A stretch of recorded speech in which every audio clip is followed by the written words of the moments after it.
Hello everyone. आज हम समझेंगे 1971 वॉर कैसे हुआ था और बांग्लादेश पैदा कैसे हुआ। तो पाकिस्तान जब बना था उसका मैप बहुत अजीब सा था। एक पार्ट था वेस्ट पाकिस्तान, एक पार्ट था ईस्ट पाकिस्तान। अब ईस्ट पाकिस्तान में बांग्ला भाषी लोग रहते थे।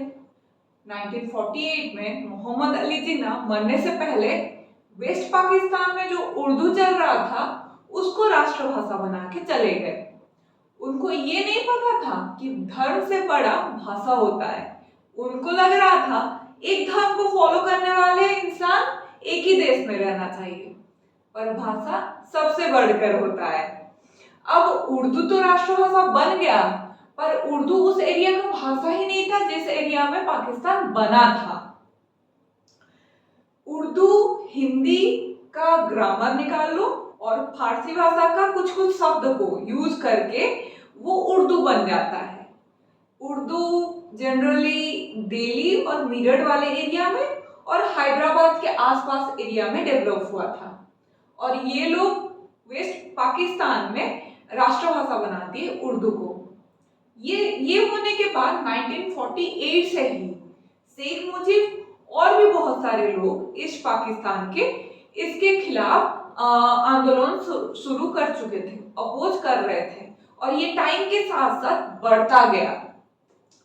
1970 तक पाकिस्तान में इलेक्शन नहीं हुआ था।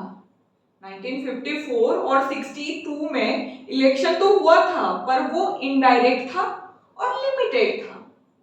1970 आते आते याहिया खान को लग गया था कि अब इलेक्शन करने को छोड़ के और कुछ हो नहीं सकता है, मतलब काम नहीं चलेगा। वेस्ट पाकिस्तान में एक पार्टी था पीपीपी, पाकिस्तान पीपल्स पार्टी, जैसे हमारे इंडिया में बीजेपी, कांग्रेस ये सब होता है। वेस्ट पाकिस्तान में था पाकिस्तान पीपल्स पार्टी।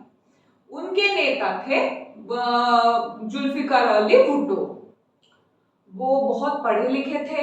जब वो इलेक्शन में उतरे, कपड़ा रोटी मकान ये नारा देके उतरे। वो बहुत फेमस नेता थे, और याहिया खान भुट्टो के बीच में एक डील हो चुका था। अगर भुट्टो पीएम बनेंगे तो याहिया खान को वो प्रेसिडेंट बना देंगे। ईस्ट पाकिस्तान में अवामी लीग था, वो भी एक पार्टी था, और उनके लोकप्रिय नेता थे बंगबंधु शेख मुजीब, जो आगे जाके फादर ऑफ बांग्लादेश बनने वाले थे। वो नारा दिए कि अगर मैं पीएम बनूंगा तो बांग्ला भाषी लोगों के साथ जो भी डिस्क्रिमिनेशन हो रहा है, चाहे वो जॉब के टाइम, गवर्नमेंट जॉब के टाइम पे हो, जुडिशियरी में हो, ब्यूरोक्रेसी में हो, वो डिस्क्रिमिनेशन को हटाएंगे हम। फेडरल कॉन्स्टिट्यूशन के बात करते थे वो बांग्ला भाषा को एक सही स्टेटस देने का बात करते थे। जब इलेक्शन का रिजल्ट आया, वेस्ट पाकिस्तान में हड़कंप मच गया। आप पूछेंगे क्यों? क्योंकि आबादी ज्यादा था ईस्ट पाकिस्तान में, तो पार्लियामेंट का सीट भी ज्यादा रहेगा ईस्ट पाकिस्तान में। टोटल पार्लियामेंट का सीट था 160 के आसपास सीट था ईस्ट पाकिस्तान में, और अवामी लीग इलेक्शन में 160 के आसपास सीट जीत चुका था। 300 से 160 जीतने के बाद ये तो तय था कि इस्लामाबाद में राज अभी अवामी लीग करने वाला है और पीएम शेख मुजीब बनने वाले हैं। ये सुन के याहिया खान पागल हो गए गुस्से में। वो बोले कि ये तो हो नहीं सकता है।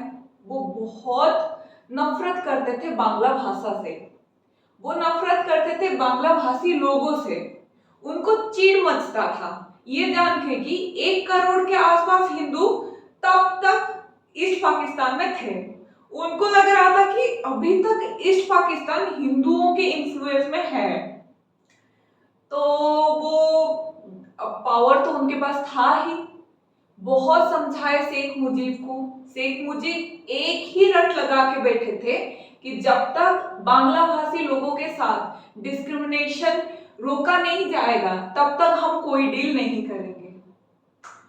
अब शेख मुजीब तो रट लगाए बैठे थे, भुट्टो भी रट लगाए बैठे थे कि पीएम बनेंगे।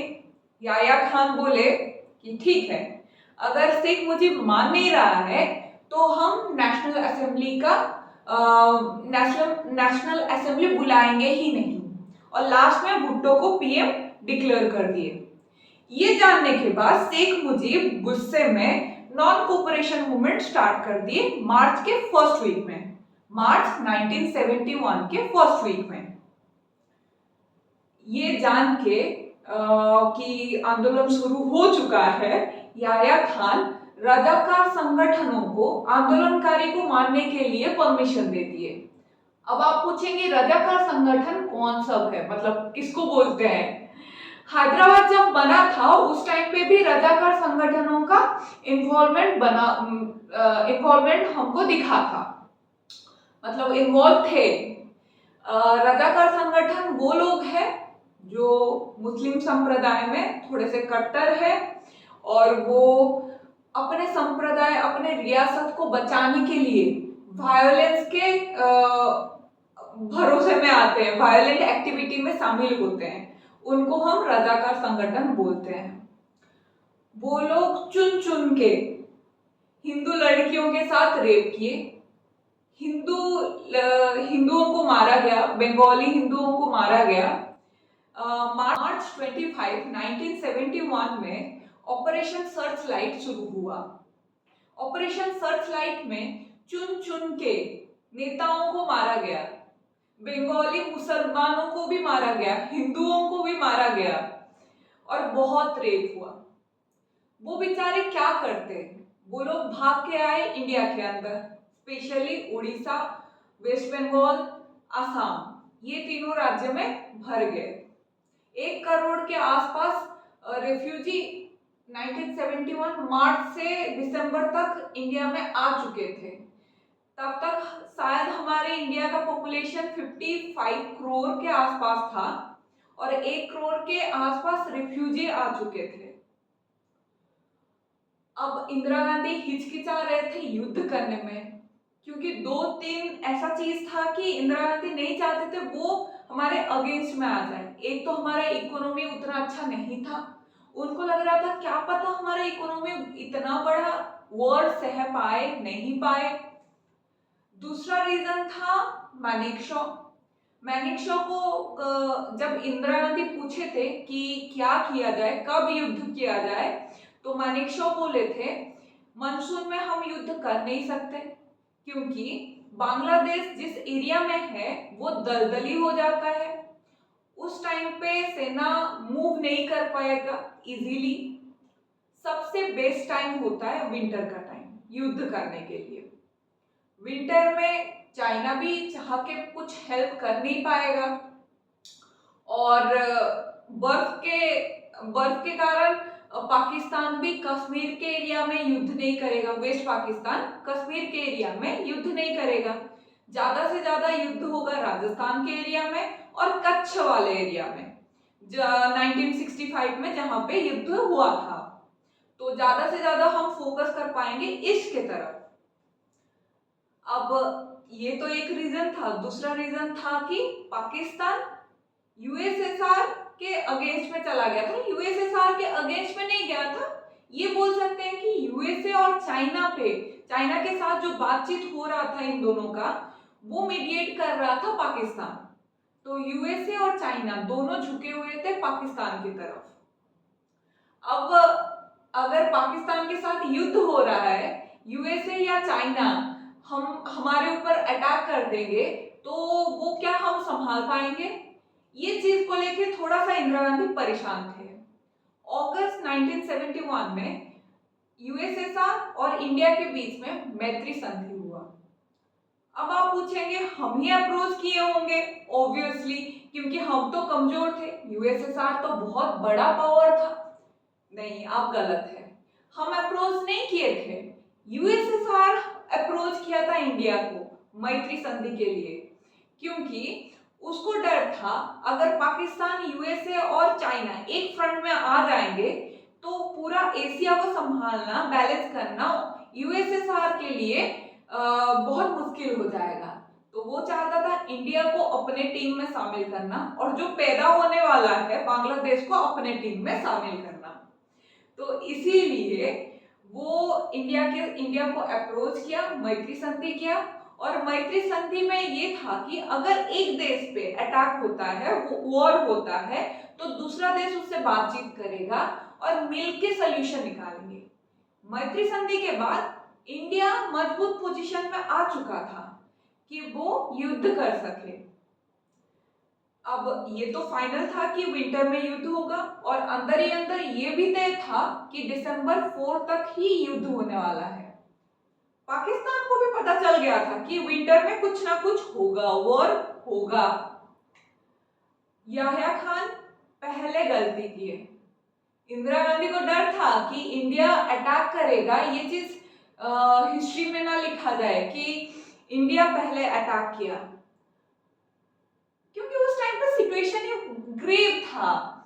1 करोड़ के आसपास शरणार्थी आ चुके थे, पर लास्ट में याह्या खान गलती कर दिए। दिसंबर 3 को वो अटैक कर दिए इंडिया पे, फिर युद्ध शुरू हो गया। इंदिरा गांधी आदेश दिए थे कि युद्ध हमें जल्द से जल्द जीतना होगा।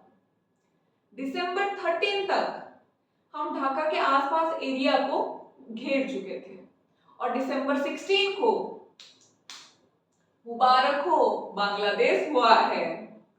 93,000 सोल्जर आत्मसमर्पण किए थे और 15,000 स्क्वायर किलोमीटर एरिया वेस्ट के साइड में हमारे कंट्रोल में था। पाकिस्तान के जनरल न्याजी हमारे जनरल अरोरा के सामने दिसंबर 16 को आत्मसमर्पण किए और इसके साथ ही वेस्ट के साइड में भी सीज